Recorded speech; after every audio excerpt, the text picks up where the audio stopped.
Hal Welker, currently, I believe, professor of alchemy at Case, West Virginia. Reminding me of how all these things began. That's very touching touch there, too. That, I don't think anybody knows that that picture was taken at the Hannah Theater in Cleveland in 1959. I've always thought it would be interesting, because obviously we don't get permission of the people in that picture. I always wondered it would be very interesting if some guy was there with somebody other than his wife, wouldn't have appeared on hundreds of thousands of record covers. Ah, well, it's a dream. Anyway, let's see, how does this... I've never played one of these before, so I have to bear with me the first few. Is that as loud as it gets? Is there a speaker? No, that's it? Okay. I'll sing softly. Okay, we're fine. All right, well, it's really a great pleasure to, and an honor, in fact, to be working for and supporting whoever it is this time.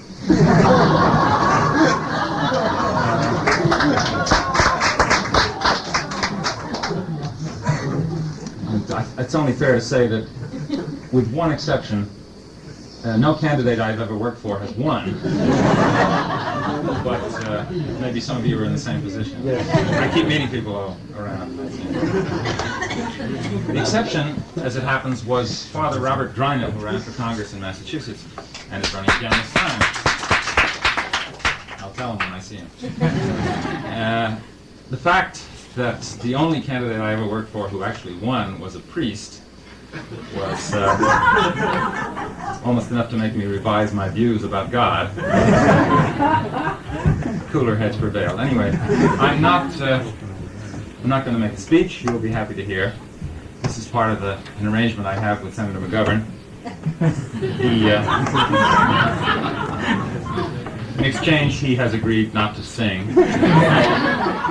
So far, he's been very good about it, so I think I ought to honor my part of the bargain. So I'm just the shill to get people in here for whatever nefarious purpose. And also, I've not been in this profession, if you want to call it that, for a long time, so this will mainly be an exercise in nostalgia, at least for me, maybe for some of you. I'd like to start out with a few songs from a television show called That Was the Week That Was. It was on a few years ago. And the first one is about a grand old American custom called National Brotherhood Week, which we celebrate every February. And during this week, we're supposed to drop whatever we're doing, killing, burning, whatever, and love one another, no matter who. It's usually quite a strain. I'm trying to think. Is that loud enough? I can't. Oh, the white folks hate the black folks, and the black folks hate the white folks. To hate all but the right folks is an old established rule, but during National Brotherhood Week, National Brotherhood Week, see Bobby Seale and Martha Mitchell dancing cheek to cheek. It's fun to eulogize the people you despise, as long as they don't bus them to your school. All the poor folks hate the rich folks, and the rich folks hate the poor folks. All of my folks hate all of your folks. It's American as apple pie, but during National Brotherhood Week, National Brotherhood Week, New Yorkers love the Puerto Ricans 'cause it's very chic. Step up and shake the hand of someone you can't stand. You can tolerate him if you try.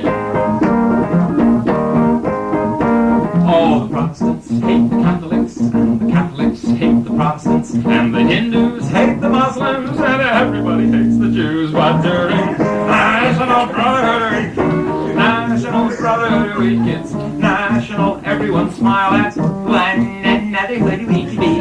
Nice to people who are inferior to you. It's only for a week, so have no fear. Be grateful that it doesn't last all year.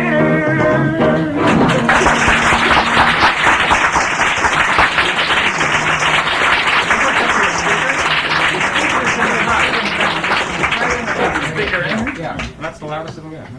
It's loud enough. Okay, it is. Okay. Well, I see by some of the moving lips during that one that some of you are familiar perhaps with some of these songs. If you feel the urge to join in at any point, please suppress it.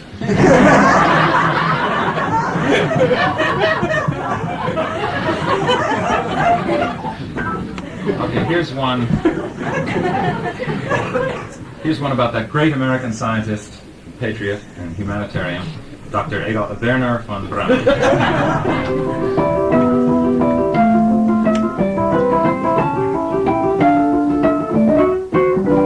Gather round while I sing you of Werner von Braun, a man whose allegiance is ruled by expedience. Call him a Nazi, he won't even frown. Ha, Nazi schmatzi, says Werner von Braun. Don't say that he's hypocritical, say rather that he's apolitical.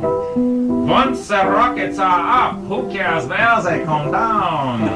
That's not my department, says Werner von Braun.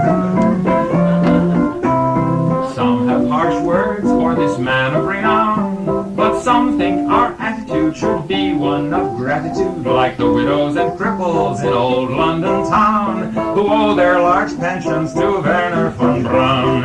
You too may be a big hero once you've learned to count backwards to zero. In German or English, I know how to count down. Und I'm learning Chinese and Werner von Braun.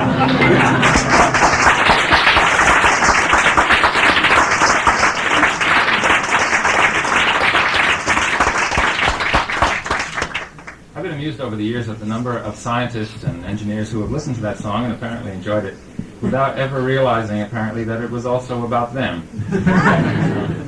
Change the names, you can get away with anything. By the way, I found out years after that song was recorded that he was in fact studying Chinese. It's true. It's a long, boring story how I found out. I'd be happy to tell you later, but I just wanted to mention that to help you sleep a little better tonight. Okay, here is a song about the war. Not this war, of course, that's too difficult, but the next war. Every great war, as you know, produces its great hit tunes. And years after the war is over, we like to gather around the piano, or the remains of the piano, and sing the songs, and we enjoy singing the songs because they remind us of how much we enjoyed the war. I remember many great hit tunes of World War II. It did produce a lot of hit songs. Some of you were around then, I'm sure. It had a lot of hit songs, even though it was not primarily a musical.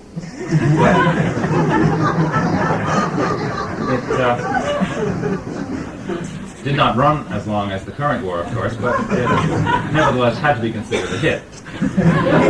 Well, I feel that if there are going to be any songs coming out of World War III, comparable to those favorites of World War II, that we have to write them in advance, obviously. So here is my contribution to the genre. It's called So Long, Mom. It's a song that some of the boys will have sung as they will have gone bravely off to World War III. So long, Mom, I'm off to drop the bomb, so don't wait up for me.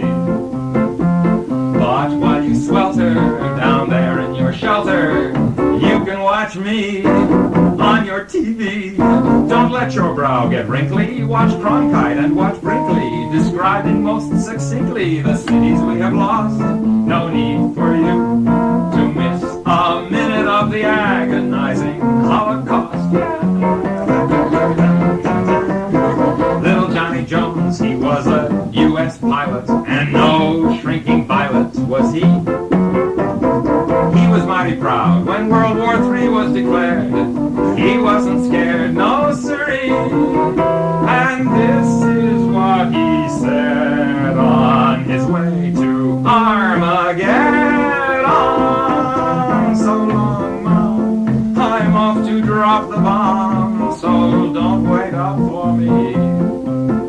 But though we may roam, I'll come back to my home, although it may be a pile of debris. Remember, Mommy, I'm off to get a commie, so send me a salami and try to smile somehow. I'll look for you when the war is over, an hour and a half from now.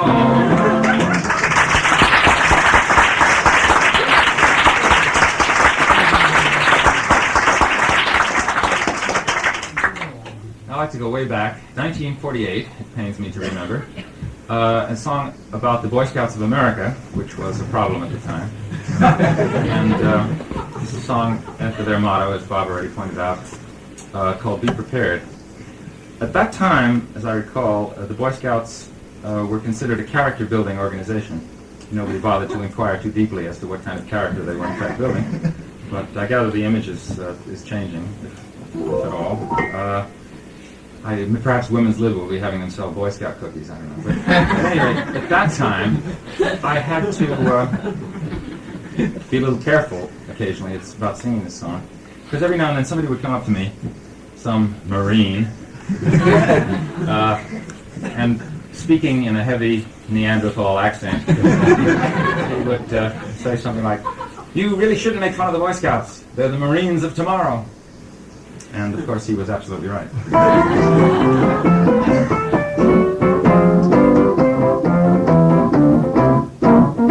Be prepared. That's the Boy Scouts marching song. Be prepared. As through life you march along, be prepared to hold your liquor pretty well. Don't write naughty words on walls that you can't spell. Be prepared to hide that pack of cigarettes. Don't make book. If you cannot cover beds, keep that grass well hidden where you're sure that it will not be found. And be careful not to smoke it when the scoutmaster's around, for he only will insist that it be shared. But be prepared. Be prepared. That's the Boy Scout's solemn creed. Be prepared. And be clean in word and deed. Don't solicit for your sister, that's not nice, unless you get a good percentage of her price. Be prepared. And be careful not to do your good deeds when there's no one watching you. If you're looking for adventure of a new and different kind, and you come across a Girl Scout who is similarly inclined, don't be nervous, don't be flustered, don't be scared. Be prepared.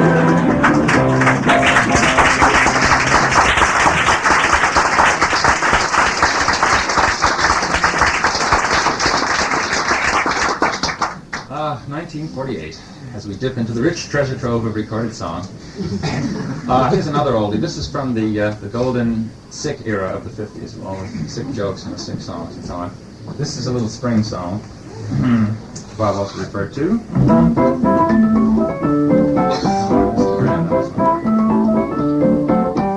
Spring is here, a suffering is here. Life is skittles and life is beer. I think the loveliest time of the year is the spring. I do, don't you? Of course you do. But there's one thing that makes spring complete for me, and makes every Sunday a treat for me. All the world seems in tune on a spring afternoon when we're poisoning pigeons in the park. Every Sunday you'll see my sweetheart and me as we poison the pigeons in the park. We'll murder, no, when they see us coming, the birdies all try and hide. But they still go for peanuts when coated with the cyanide. The sun's shining bright, everything seems alright when we're poisoning pigeons in the park.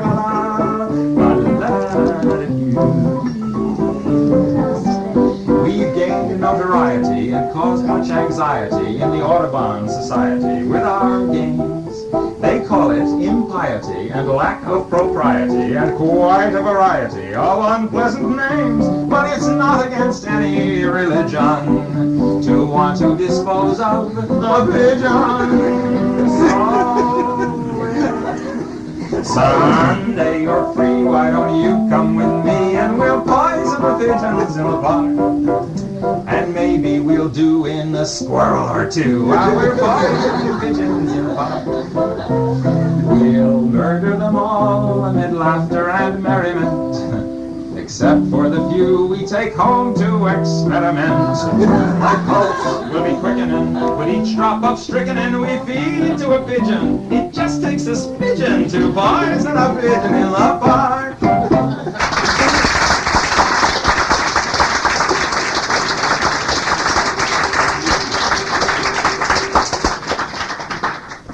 Those were the days. As I said before, I'm not in this profession anymore, but every now and then somebody will come up and say something like, why don't you do something funny about Nixon and Agnew, for example? I feel that is rather like asking a resident of Pompeii for some humorous comments on lava. So I never did that. But the only things I've done lately are some songs for a children's television program called The Electric Company, which some of you may be old enough to stay up and watch. This is a show designed to teach children to read. For what reason, I have no idea. But that's not my department. Anyway, the first song, so anyway, I thought I'd like to do a couple of those for you to show you where my head is at these days. The first one is a song about a peculiar phenomenon of the English language known as silent E. And in this they have an animated E that comes out and changes a picture of a can into a picture of a cane, and the word can into the word cane, and so on, with other examples. And after about 5,000 viewings, the child is supposed to grasp the principle of it. So, here, change of pace, as they say in the showbiz. Silent E.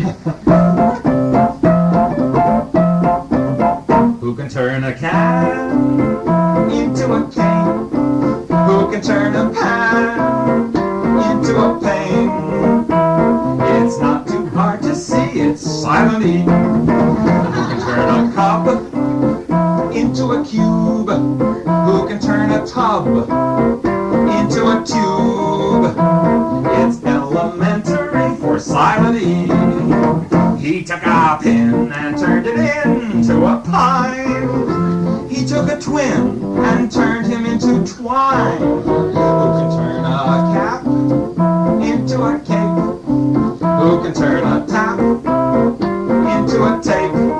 A little glob becomes a globe instantly if you just add silent E. Turned a damn alakazam into a dame, but my friend Sam stayed just the same. Who can turn a man into a man? Who can turn a van into a bane? A little hug becomes huge instantly. Don't add W, don't add X, and don't add Y or Z. Just add silent E.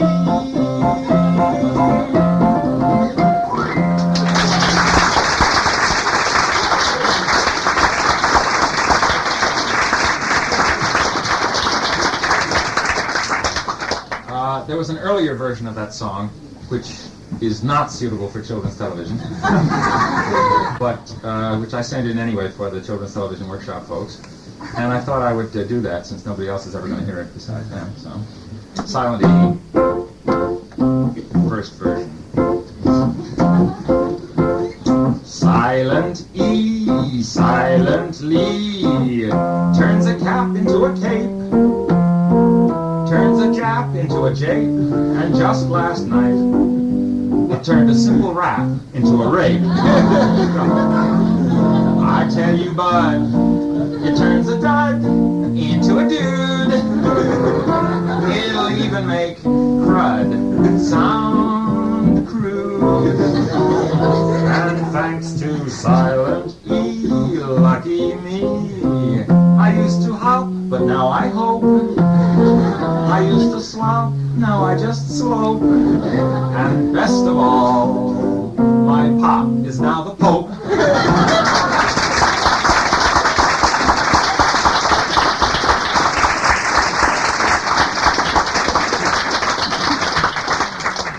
I've really enjoyed doing those. There's a few more coming up on the new season, but I thought I would inflict one more on you before I finish with that. And that is a song about the OU sound, as in hound.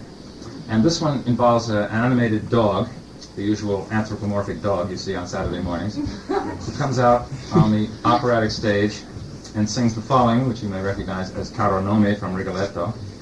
And every time he sings an owl word, like hound, the word lights up and the letters vibrate and change color and so on. After about a few thousand times, they get the idea. So here is my television operatic debut. Verdi is turning over.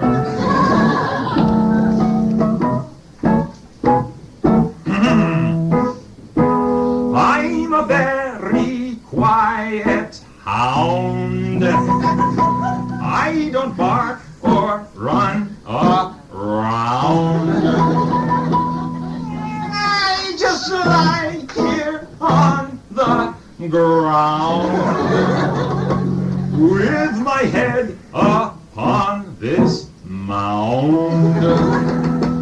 No one knows where I can be found. If they knew, then they'd be bound to come and take me to the town. That's why I don't dare make a sound.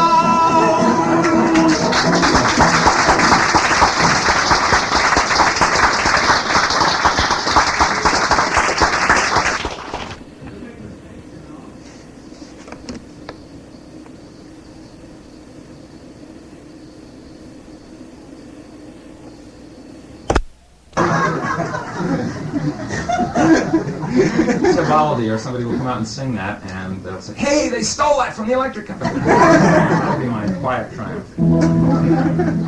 Okay, here's a couple more from the That Was the Week That Was days. This is about the problem of nuclear proliferation, and it's called "Who's Next?" It's kind of sad, I find, that songs which were meant to be transiently topical at the time turned out to be usable even now, but that's the way it goes. Always predict the worst and you will be hailed as a prophet, as my friend says.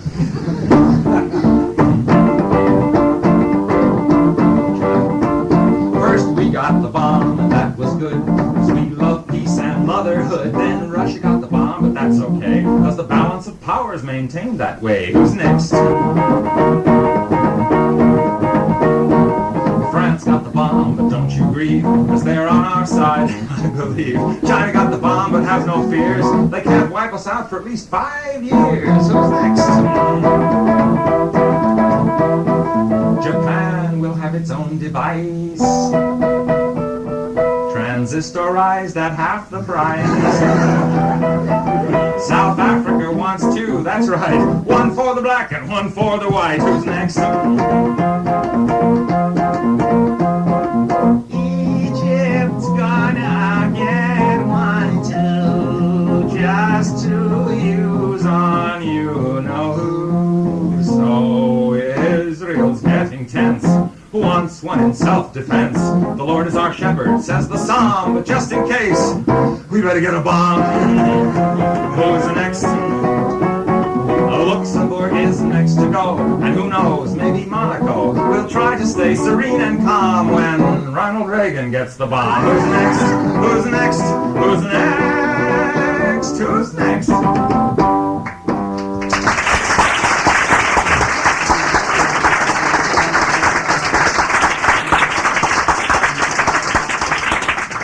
I suppose some of you were around to watch That Was the Week It Was die, as I did.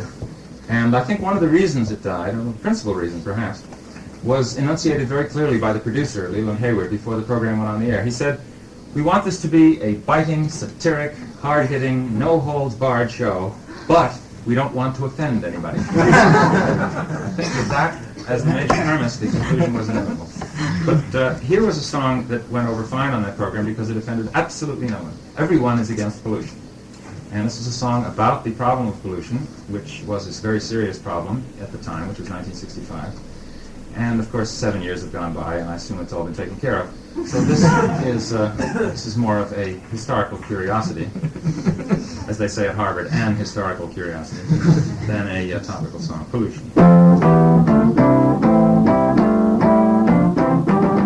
If you visit American City, you will find it very pretty. Just two things of which you must beware: don't drink the water and don't breathe the air. Pollution, pollution, they got smog and sewage and mud.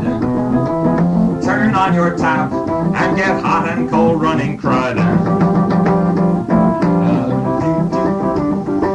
See the halibuts and the sturgeons being wiped out by detergents. Fish gotta swim and birds gotta fly, but they don't last long if they try. Pollution, pollution, you can use the latest toothpaste and then rinse your mouth with industrial waste. Just go out for a breath of air and you'll be ready for Medicare. The city streets are really quite a thrill. If the hoods don't get you, the monoxide will. Pollution, pollution, wear a gas mask and a veil. Then you can breathe long as you don't inhale. Lots of things there that you can drink, but stay away from the kitchen sink. Throw out your breakfast garbage, and I've got a hunch that the folks downstream will drink it for lunch. So go to the city, see the crazy people there, like lambs to the slaughter. They're drinking the water and breathing the air.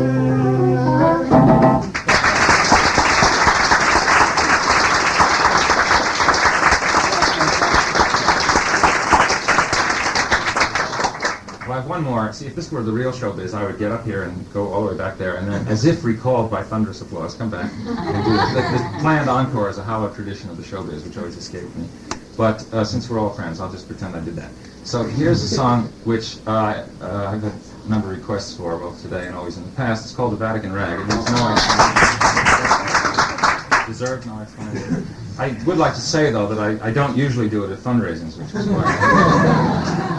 And obviously the reason for that is we obviously don't want to offend anybody who's going to actually shell out. This is called, of course, selling out, except in politics where it's called compromise. So I will do it. But I would like to, before I do, I'd like to just congratulate those of you who requested it on the spirit of bigotry which prompted that request. First you get down on your knees, fiddle with your rosaries, bow your head with great respect and genuflect. Do whatever steps you want if you have cleared them with the pontiff. Everybody say his own Kyrie eleison, doing the Vatican rag. Get in line in that processional, step into that small confessional. They're the guy who's got religion, will tell you if your sin's original. If it is, try playing it safer, drink the wine and chew the wafer. 2, 4, 6, 8, time to transubstantiate. So get down upon your knees, fiddle with your rosaries, bow your head with great respect and genuflect. Make a cross on your abdomen. When in Rome, do like a Roman. Ave Maria, Jesus, good to see you. Getting ecstatic and sort of